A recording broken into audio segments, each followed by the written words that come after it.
You're human. Now, I'm not saying it's right. I'm just telling you that's where we live. And the danger is not that you get frustrated. The danger is not that you're going through a deep trial. And the danger is not that you don't know what to do. The danger is getting hard. Somebody hurt me, hurt my wife, hurt my child, hurt my friend. It goes on and on. The stories. Well, 25 years ago, a church was mean to my pastor, and I've not been back to church since. Well, that was a real victory for the devil. Can't do that. Say, well, my spouse was a Christian, and they ran off and left me, and I just don't want anything to do with God. Well, God didn't run off and leave you. If you want to get mad at somebody, get mad at the one who left you. God didn't leave you. He said, I'll never leave thee nor forsake thee. Don't blame God. You want to blame people? Fine. But don't blame God. We've got a wonderful God. And it's clear that the pressure is on us. We don't have time to have everybody turn to it. But let me just read you a couple of verses out of 1 Corinthians chapter 11. I think I just put the references there for you. 1 Corinthians chapter 11, verse 24. Just listen. Of the Jews, 5 times received I 40 stripes, save one. Thrice was I beaten with rods. Once I was stoned. Thrice suffered shipwreck. Night and day have I spent in the deep, in journeyings off, perils of water, perils of robbers, perils of mine own countrymen, perils of the heathen, perils in the city, perils in the wilderness, perils in the sea, perils among false brethren, in weariness and painfulness, in watchings often, in hunger and thirst, in fastings often, in cold and nakedness, besides those things that are without, that which cometh upon me daily, the care of the churches. Paul had problems. But Paul didn't quit. Paul didn't stumble, and Paul didn't give up on his faith. And what I'd like to assure you of this evening is that temptation doesn't mean you need to fall. And I don't want anybody to be proud about this or arrogant, but let me just explain some things tonight. God didn't plan on you falling. God may allow great suffering, but God did not plan on you falling. Hebrews chapter 11, if you look there, they were stoned. They were sawn asunder. They were tempted. They were slain with the sword. They wandered about in sheepskins and goatskins, being destitute, afflicted, and tormented. The people of God have suffered throughout history. But they don't have to fall. And they don't have to give in to the flesh. And they don't have to wave the white flag of surrender. Several things. Number one here, pride can cause us to fall. Pride can cause us to fall. If you look at the Galatians in your notes there, brethren, if a man be overtaken, let's go back. I missed prayer. Prayer will help us avoid temptation. Very familiar verses, Luke 22. It's in the Gospels several times. And when he was at the place, they said unto him, he said to them, Jesus, in the Garden of Gethsemane, talking to the disciples, pray that ye enter not into temptation.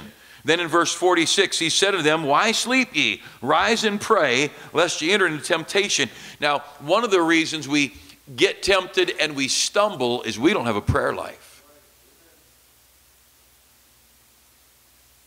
Just honestly, do you pray?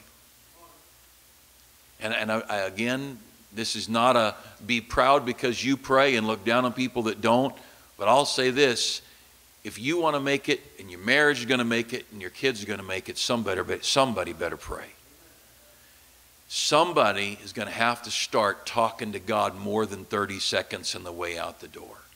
And that 60-second prayer at breakfast or dinner is not enough. We need to pray. Prayer is like your workout. And if you're going to be in good shape, you've got to work out lengthy times. Anybody will tell you just to get your heart up to a heart rate that does any value to your heart, going to have to be 25 to 45 minutes just to get your heart going at a pace long enough to be of value. Now, if that's our body, I think you probably put that into your prayer life. And you might say, well, man, I'm busy, preacher. I got a lot to do. And I heard a preacher this week. He said, the pastor of the largest church in the history of the world, he was busy. He had 3 or 4 million in his church. And he spent 40 days alone with God on a mountaintop. He just said, you people do what you want. I got to get with God. And Susanna was Moses, in case you're not familiar with that, called the Church in the Wilderness. Susanna Wesley with all those, I think, 17 children or whatever. Once it's 12 or 15, you don't even know how many you've got yourself. You just yell, "Hey, kids." I got our kids' names mixed up, and there was a boy, 2 girls, and 8 years later a boy. How did you mix those names up? But anyway, Susanna Wesley, years ago I read her biography. She'd tell the kids, "Mom's got to talk to God. You must be quiet." And they're a little tiny 1-room, 2-room, nothing of a house. And those kids had to be dead silent. She'd put her head in her lap in a chair, and she'd put her apron over her head, cover her face, plug her ears, and spend an hour in prayer. Of course, she raised preachers and songwriters and godly men that changed the world because she prayed. And if we're going to beat temptation, we're going to have to pray. Next, pride is something that can definitely mess us up. In Galatians chapter 6, verse 1, "Brethren, if a man be overtaken in a fault, ye which are spiritual, restore such a one in a spirit of meekness, considering thyself, lest thou also be tempted." And boy, all across America, every time anybody of any consequence stumbles, everybody's got a comment, everybody's got a newspaper article to write, everybody's got a blog to write, and I think they ought to read their Bible. What are they thinking? "Ye which are spiritual, restore such a one in a spirit of meekness." Restore doesn't mean give them back their job. Restore means you look at them the same way you always looked at them. I may have to let a staff member go because they're stealing money, but you know what? I'm going to very carefully keep loving them the same way. I'll go visit them in jail and everything. A child, teenager, may end up not in our school because of something, a decision they've made. But you know what? They're still my kids. We've got I don't know, 100 teenagers a week probably that go to our church from the public school. They're my teenagers. I don't care what school they go to. And to restore, so one of ours moves school, what's the problem? To restore them, you put them back in the same spot to you, to your heart that they always had, and love them and care for them, but do it in a spirit of meekness, because if you get proud, you better be very careful, or you are going to be the one who's tempted next. So pride will mess us up. The lack of spiritual roots will allow temptation to destroy us. In Luke chapter 8, verse 13, "They on the rock are they which when they hear receive the word with joy, and these have no root, which for a while believe, in a time of temptation fall away." I won't get into all the story in the parable, but the bottom line is that because there are no spiritual roots there, when temptation comes, they just spiritually die out and throw in the towel. You might say, how could someone have been so active and so involved and now they've got no thought for God? Well, let's don't get into the life of judging, and you don't know what's in their heart. They may say they don't think about God. They could think about God every hour of the day. We don't know that. But we do know what God said. God says because there's no root, they believe for a while, and then in the time of temptation fall away. Our own sinful flesh can cause temptation to lead us to failure. In James chapter 1, verse 14, "Every man is tempted when he's drawn away of his own lust," and enticed. And we won't go into a little further, but sin, when it is finished, bringeth forth death. There's a pattern of 4 or 5 things there we won't talk about. But our own problem, lusts, our own passions, our own longing for things, covetousness in America, perhaps in our churches, the unpreached against sin is covetousness. Well, we covet people's things, and we covet people's health, and we covet people's spouse, and we covet people's jobs, and man, that's a sin. Well, our own lust is not just a sensuous lust. The book of James we'll get back to James in a minute. Physical illness. Some of you today, you or a loved one is struggling with a handicap or an illness. Galatians chapter 4, Paul says, my temptation which was in my flesh, you despised not, nor I better get my glass on, nor rejected, but received me as an angel, even as Christ Jesus. He said, my temptation, which was in my flesh, you despise not. You know, Paul would walk into a situation, and there's all kinds of speculation, but whatever it was, when Paul walked in, he was immediately insecure or embarrassed. It could have been stroke, it could have been hair, it could have been skin, it could have been hunchback, it could have been eyesight, any number of things. The issue is, when he walked in there, people could have despised him for what they saw or a speech impediment. And Paul says there in Galatians 4, when I came to you, you didn't despise my thorn. Boy, there's some things you face it, maybe a health problem or a handicap, and if you're not careful, that can cause you to stumble into temptation. And the fact is, you are what you are. You know, one of the things that, and this may be real simple, and I'll take the blame, I'm simple. But I've determined to do the will of God today. Wherever I am today. Yesterday's mess isn't going to change me doing the will of God today. So what if you did that? Whatever I did today, I can do the will of God. You that go to the jail, you tell those men and women in the jail, you can do the will of God today in jail. Somebody's lost a marriage, you can do the will of God today. Now, God will rewrite it, and I don't want to get into the theology of that. I could, I don't have time right now, but I'm just saying this. You might have lost a marriage, or you may have lost a child, or you may have gone bankrupt and everything fell apart financially. But I'll tell you what, you can do the will of God today. And don't let your defeats destroy you. Don't let your bodily defeats destroy you. Don't let your, some of you just look at yourself and think, I'm a failure. Yeah, because of your attitude. It's not your height. It's not your weight. It's not the fact that you never graduated from high school. It's not the fact you've got a jail record, you have a felony, and you can't get a good job. None of that makes you a failure. What makes you a failure is not doing the will of God today. That's what makes you a failure. And the woman at the well had 5 husbands and was living with another guy. She was no failure. She brought the whole city to Christ. Look, this whole thing, giving in to temptation and the failures of the flesh, those things, God didn't design you to be that way. And let's just go on. I'm just giving you a summary tonight. Riches can cause you to fall into temptation. Most everybody in this room wishes they had more money. And if someone came today and said, I can make you a millionaire, it would be very few of us who'd say no. I think you should take it and then sign 90% over to the church to keep you from sin. And let Brother Grissom fall into temptation. No, he can't spend any money. He writes the checks. But look at 1 Timothy 6:9. But they that will be rich, and I think that's significant, that will be, that doesn't mean they are. They want to be. They're passionate. They're hungry. Hey, go to your meeting with your people who have this special, you can make money doing this business.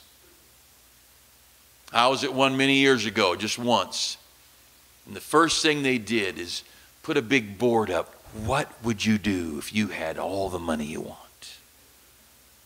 And everybody he wrote up something for everybody. He said, now none of those things are bad. And don't you think it'd be great? You could do those things. Most businesses start out with, you could be rich. And I'm not against rich, but I'm against you being motivated by rich. Succeed. Be motivated by doing right. Be motivated by doing more for others. Be motivated by supporting more missionaries. Be motivated by building church buildings. And then you can still go broke. Just because your motive's right doesn't mean you're making any money. Proof is before me. I don't know how many people in this room would love to give tens of thousands if they could only get the 10. 1 Timothy 6:9, but they that will be rich fall into temptation and a snare and into many foolish and hurtful lusts, which drown men in destruction and perdition. Somebody comes along and says, your daughter, has just got the perfect face. We could use her in advertising and in commercials. You know, we're going bonkers, chasing around, getting pictures taken. What are we thinking? What in the world are we thinking? If somebody said that to me, I might punch him right in the nose. You get out of my house, you get off my property, you get away from my daughter. What are you doing looking at my daughter anyway? Trying to drown my daughter in perdition? That's what it says. They that will be rich. Don't dangle the carrot of wealth to motivate us. Let's be motivated by righteousness. And if God's will is for you to make money, I hope you make it hand over fist and use it for God's glory. Next, in James chapter 1, verse 2, we're not to be defeated by temptation. And this is going to get a little pointed here at the end, and again, don't get proud, don't get critical. But James chapter 1, verse 2, my brethren, count it all joy when you fall into diverse temptations. We are not to be defeated by temptation. We're not. We're not. We're not. We're not. That's not God's plan.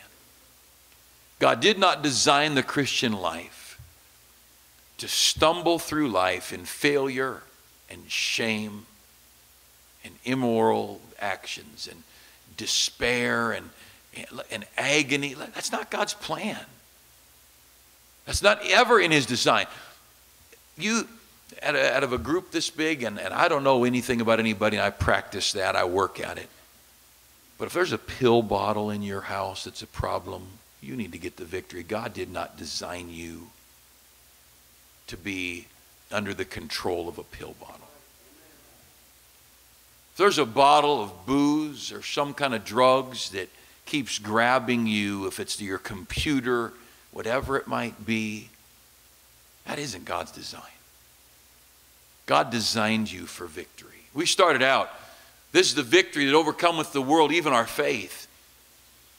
And if we are captive by our sin, we're there because we failed to practice the things God designed. Now, if you're just buried under the pressures of the world and you don't know where to turn, hey, we read all about that. That's scriptural. But don't wave the white flag. Just stay buried till Jesus digs you out. I say this, we got a whole lot of Sunday school teachers and bus workers. You made some commitments to be clean. Now look, everybody in the world's welcome in our church. But if you're holding the Bible up before our children, we expect you to be clean. Say, what do I do if I'm not? Come tell me. So you going to be mad? No, I'm not going to be mad. I remember a guy called me one day after work, called me in tears, said, I got to talk to you now. I said, oh. He'd never said that in years coming to our church. I met him at a AM, PM, and we sat in the parking lot, and he just wept, telling me hadn't touched anything wrong in years, and just at the right moment, he sat down with some guys during dead time at work and smoked pot. He said, I'm so ashamed. And he was broken. He said, what am I going to do? He said, what am I going to do with my Sunday school class?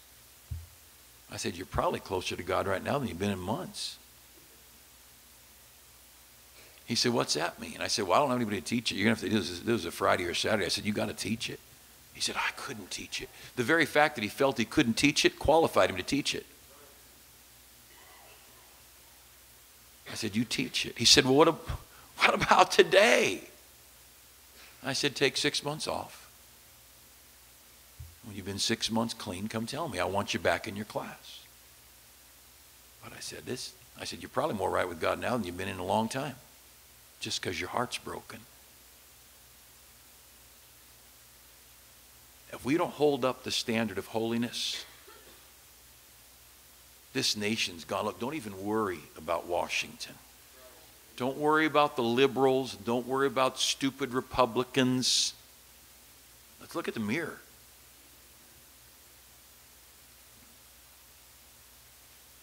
Our job, James chapter 1, verse 12, our job is to endure temptation and rewards follow. James 1, verse 12, blessed is the man that endureth temptation. What are you supposed to do with the temptation when it comes? Endure it. Now, endure doesn't, look, I've never endured a milkshake. I've endured coffee. out of courtesy. Somebody's home and they bring me coffee. Yuck. And I walk out of the house, pick up a handful of dirt and rub it in my mouth to get the taste of the coffee out. But I've never endured milkshakes. Endurance means it ain't no fun. I hate it. I hate being here. I'm dying. I'm crying myself to sleep every night. But look, crying yourself to sleep is not failure. Giving in is the failure. Blessed is the man that endureth temptation. Blessed. You say, I'm just enduring life, preacher. What kind of Christianity is this? The one that God's blessing. See that first word? Blessed, James 1:12. Blessed is the man that endureth temptation. Just hang in there. You say, it's horrible. Endure it, and God will bless you. Look on. For when he is tried, he shall receive the crown of life, which the Lord hath promised to them that love him. I could spend the whole night on it. We may come back to it, but let me just say this. Your trial, as I said earlier, doesn't mean you're doing wrong. Giving in is what's wrong. Next, no man can be tempted beyond their ability to stand if they want to stand. 1 Corinthians 10:13, there hath no temptation taken you, but such as is common to man. But God is faithful. Now, if we're not close to God and we're not incorporating the principles that are in these verses, we can't stand. If I have the weapon, the rifle to defend myself, but I don't know how to load it, it is of no value. I've had guns. I just think guns are the neatest thing. I think guns, I don't know what jewelry means to a woman, but maybe guns are like jewelry to a woman. I don't know. The more the better. And I remember one night I had this gun. I thought, I got to take this thing apart. I could not figure out how to clean it, to take it apart. And Josiah and I go online and we look up this gun, and it's just this guy with half his teeth missing, and he's in a shed somewhere. Well, we're going to show you how to clean this gun here.